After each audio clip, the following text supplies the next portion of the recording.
55일 밤 이야기 훈민한자 천일야와는 뻐꾸기가 다른 새 둥지에 알을 낳듯이 진시황의 타고난 아버지는 여불이랍니다. 훈민한자는 지식나눔, 머리에 쏙쏙 들어오는 모든 동영상 본 강의가 무료입니다. 주감선생, 오늘은 여불이의 이야기를 하지요. 문자신선님, 여불이는 어떤 인물인가요? 문자신선, 여불이는 전국시대 말기에 조나라 출신으로 거상이며 유력한 재력가입니다. 여불이는 널리 천하의 인재를 모아들여 자신의 집에 식객으로 수천 명을 거느렸습니다. 그 식객 가운데는 이사도 있었습니다. 진왕정이 그 재능을 눈여겨보고 이사를 발탁하여 재상으로 삼았습니다. 전국 시대에는 사군자라고 하는 제나라 맹상군, 조나라 평원군, 위나라 신릉군, 초나라 춘신군 등 각국의 유력자들이 천하의 인재를 모아 이름을 떨치고 있었습니다. 한돌자 여불이가 수많은 인재를 거느린 까닭은 풍운신선 일화가 있는데요. 여불이가 부친에게 농사를 지어 남는 이익은 몇 배가 됩니까? 하고 묻자 아버지가 10배이다 하고 대답하였습니다. 또 주옥의 매매를 통해 남는 이익은 몇 배입니까? 하고 묻자 100배이다 라고 대답하였습니다. 다시 국가의 주인을 세워서 남는 이익은 몇 배나 됩니까? 하고 묻자 헤아릴 수 없다 라고 대답하였답니다. 부자 사이의 이 일화는 여불이의 정치적인 야망을 잘 드러내주는 대목입니다. 여불이는 주관이 뚜렷하고 권력욕과 야망이 불타오르는 사람이었습니다. 여불이는 세상의 흥망성쇠를 읽는 안목과 이해의 득실을 계산하는 판단력이 비상했습니다. 여불이는 제 손으로 국가의 주인인 왕을 세우기로 결심하였습니다. 그가 모아서 거느린 인재들과 그럴만한 인물을 찾아보았습니다. 이인은 조나라의 볼모로 와있던 진나라의 왕손입니다. 그가 장차 진나라의 왕이 된다는 것은 별로 가망성이 없었습니다.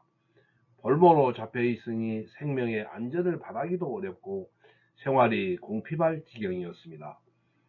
의식주도 보잘것없이 한심한 세월을 보내고 있었습니다. 여불이는 이인이 기와 기묘한 보배임을 간파하고 그에게 눈독을 들였습니다. 여불이는 이인을 직접 만나서 그가 조나라 왕실에서 이웃에게 넉넉하게 베풀면서 처신하도록 많은 재물을 바쳤습니다. 장차 이인이 진나라의 왕위에 오르는 대업을 이루기로 합의하고 여불이가 이 일을 책임지고 해내기로 하였습니다. 여불이는 진으로 들어가 안국근이 총애하는 화양왕비를 만났습니다. 여불이는 화양왕비에게 이인의 현명함을 말하였습니다. 이인이 화양왕비를 친어머니처럼 사모하며 나날을 보내고 있다고 전했습니다. 한편으로는 화양왕비의 언니에게 재화와 보물을 뇌물로 바쳐서 포섭하였습니다. 한돌자, 드디어 이인이 안국군의 세자가 되었다면서요? 통원신선, 화양왕비는 안국군의 총애를 받았습니다. 여불이는 화양왕비의 언니를 통해 이인을 화양왕비의 양자로 드리고 안국군의 세자로 삼게 할 것을 설득하였습니다. 안국군과 사이에 아들이 없었기에 화양왕비는 자신의 지위가 흔들릴 것을 두려워하고 있던 참이라 옳거니 하고 여불이의 제안을 따라 이인을 양자로 삼았습니다. 문자 신선 안국군도 화양 왕비의 제안을 승낙하고 이인을 자신의 세자로 책봉하기로 결심하였습니다. 조나라로 돌아온 여부리는 안국군이 이인을 세자로 삼기로 한 소식을 전하였습니다. 이인은 여부리를 자신의 후견인으로 삼았습니다. 이인은 그 뒤 양어머니 화양 왕비의 출신을 따서 자신의 이름을 자초라고 바꾸었습니다. 자초는 곧 귀국하여 드디어 진나라 안국군의 세자로 책봉되었습니다. 문자 신선 기원전 252년에 진나라 소양왕이 제55년 만에 죽고 차남 안국군이 효문왕으로 즉위하였습니다. 그래서 자초 또한 효문왕의 태자가 되었습니다. 한돌자 사마천의 사기에 여부리가 진왕정에 생분하고 기록하였다면서요? 풍원신선 예, 그렇습니다. 여부리가 자신의 애척 조이에게 자초를 유혹하게 하였습니다. 조이가 자초의 혼을 쏙 빼게 한 다음에 조이를 자초에게 바쳤습니다. 뻐꾸기가 다른 새의 둥지에 알을 낳듯이 조이는 이미 여부리의 아이를 임신한 상태였습니다. 효문왕에 이어 자초가 장양왕이 되었고 그가 낳은 아이가 진왕정이며 천하를 통일하여 진시황이 됩니다. 곧 진시황의 생부는 여부리라는 것입니다. 후원신선 여부리가 진시황의 생부라는 것은 야사이고 사마천의 사기에는 그런 기록이 없다고도 합니다. 주감선생 여부리가 진왕정의 정승이 되기까지는 문자신선 효문왕이 얼마 안 되어 죽고 태자인 자초가 효문왕의 대를 이어 주기하니 그가 바로 장양왕입니다. 여부리는 자초를 지원한 공으로 진의 승상이 되고 문신 후에 복해졌습니다. 기원전 246년에 장양왕이 죽고 끝내는 천하를 통일하여 진시황이 된 태자정이 13세로 왕위에 오르자 여부리는 상방이 되었습니다. 왕의 아버지의 버금가는 지휘라는 뜻의 중부로 불리며 왕을 도왔습니다. 이 여부리의 최후 주감선생 인생은 관불10년이라고 하는데 여부리는 어떠했나요? 공원신선 그렇지요. 권세가 누구와도 비길 데 없었던 여부리였습니다. 자신의 애첩이었던 조이를 자초 곧 나중에 왕이 된 장양왕에게 바쳤었지요. 그래서 진왕정의 생모인 태우가 되었습니다. 장양왕이 죽자 태우는 다시 여부리를 유혹하였습니다. 여부리도 대망의 꿈을 이루려고 아깝게 자초에게 바친 자신의 애첩이었던 지금의 태우에 대한 미련을 버리지 못했습니다. 결국 둘은 서로 밀통을 하는 사이가 되었습니다. 한돌자 그러다 보면 천하의 여부리도 얼마 안가 불륜이 드러나겠지요. 문자신선 그렇지요. 진왕정이 자라면서 진모가 펀득이는 여부리는 신상의 위협을 느꼈어요. 공모가 된 태우와의 불륜을 지속하는 것이 위험하다는 것을 마음 깊이 깨달았습니다. 주감선생 그러면 여부리는 아무 탈이 없었나요? 풍원신선 아니요 그렇지 않습니다. 그래서 모살을 끄며 자신은 태우와의 불륜을 단호하게 끊었습니다.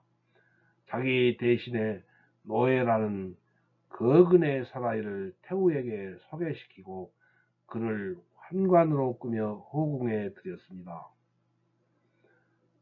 태우는 노예와의 사이에서 두 아들을 두기까지 했습니다. 그 뒤 노예는 태후의 총애를 등에 업고 장신후로 봉해져 권세를 얻었으나 태후와의 밀통이 발각되자 진왕정에 대한 모반을 꾀하다 진압당했습니다. 노예는 거열형, 죄인의 다리를 두 대의 수레에 한쪽씩 묶어서 몸을 두 갈래로 찢어 죽이던 형벌에 처해지고 노예의 두 아들도 처형당했어요. 이 사건 이후에 여부리의 불륜도 진왕정이 다 알게 되었습니다. 드디어 여부리는 승상직을 잃고 집거에 들어갔습니다. 지금까지 여부리의 공로를 감안한 가명이었습니다. 그 까닭은 진나라에는 승상 이사를 비롯하여 고위직의 과거 여부리의 식객이 즐비하였기 때문입니다. 그러나 집거하게 된 뒤로도 여부리를 찾는 객은 끊이지 않았고 여러 나라의 이름도 높았습니다. 기원전 236년 여부리는 자신을 찾는 객들과 여러 다른 나라와 모의해 반란을 일으키려 했다는 혐의를 받았습니다. 한돌적, 드디어 여부리도 파란만장한 최후를 맞이하겠지요. 문자신선, 그렇습니다. 진노한 진왕정은 여부리에게 나라를 위해 한 일도 많지 않으면서 무슨 염치로 이제껏 중부로 불리며 호사를 누립니까? 라고 힐문하며 총나라로 갈 것을 직접 명령하였습니다. 자신의 최후를 깨달은 여부리는 절망한 나머지 이듬해 스스로 독을 마시고 죽었다고 전합니다. 다음 주감선생, 여시 춘추는 누가 어떻게 편찬하였나요? 홍원신선, 여시 춘추는 진나라가 중국의 천하를 통일하기 직전에 정치적 투기의 성공으로 부와 권력을 장악한 여부리가 주관하였습니다. 정치적으로 성공한 여부리는 법과 이주인 진나라의 정치 문화 풍토를 상당히 우려하였습니다. 그래서 기원전 239년 여부리는 자신의 식객으로 있던 학자들의 도움으로 여시춘추라는 이름의 저작을 편찬한 것입니다. 한돌적, 여시춘추는 제자 백가의 사상을 융합하였다면서요? 문자신선, 바로 그렇습니다. 여시춘추는 모든 학파의 학문과 사상을 수용한 도량과 안목을 가진 여부리 문화정책의 결정판이었습니다.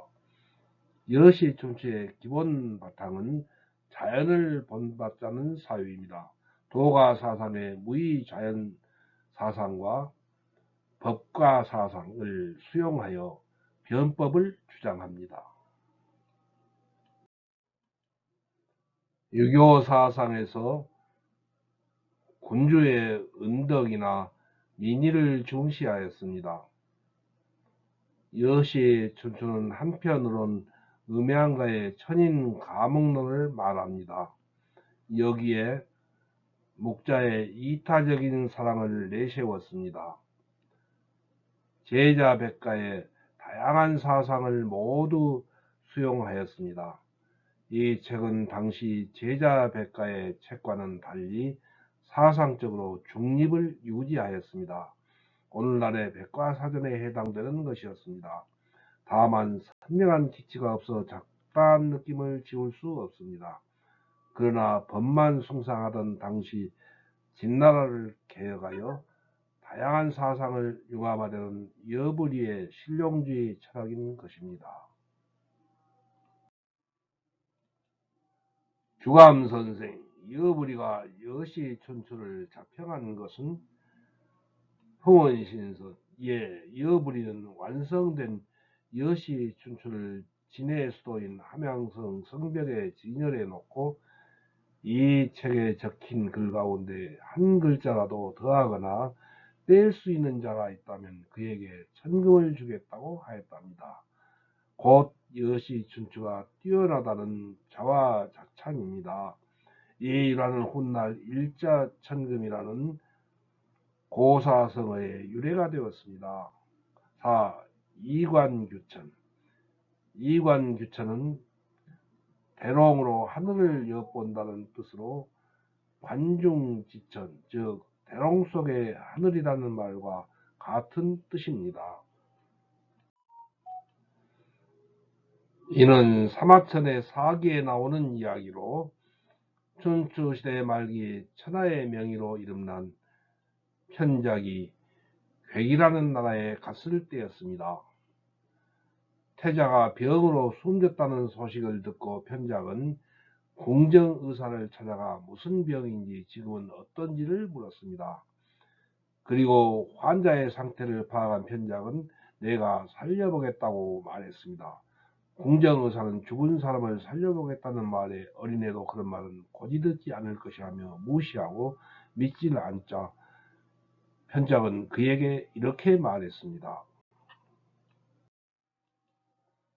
그대의 의술은 이관규천 곧 대롱으로 하늘을 엿보고 협경목문 곧 좁은 틈새로 무늬를 보는 것과 같소.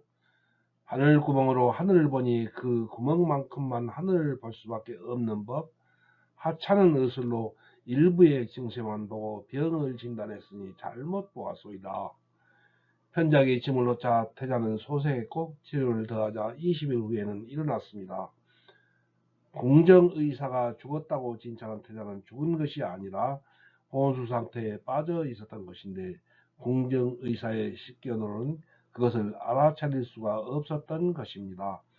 그로부터 편작은 죽은 사람도 살린다는 소문이 나기 시작하자 편작은 죽은 사람을 소생시킨 게 아니라 아직 죽지 않는 사람을 고친 것뿐이요 라고 말했다고 합니다. 56일 밤 이야기 훈민한자 천일자와는 공자와 아내의 일화, 삶에 지어진 으뜸은 참는 것입니다. 존경하는 시청자 여러분, 내용이 좋으면 좋아요와 구독을 클릭하여 주세요. 첫날 밤 이야기부터 마지막 밤 이야기까지 동영상 강의도 모두 시청하여 한자 도사 되세요. 시청하신 의견을 댓글로 써주세요. 훈민한자 천일자화를 이후 초중고등학생에게 알려주세요. 중고등학교 한문 선생님에게, 석사, 박사 논문을 쓰려는 대학원생에게, 로스쿨이나 의과 전문 대학원 입시 준비생에게, 공무원 등 각종 시험 공부를 하는 분에게 훈민한자 천일자화를 꼭 알려주세요. 여러분, 우리 모두 큰 복을 받읍시다.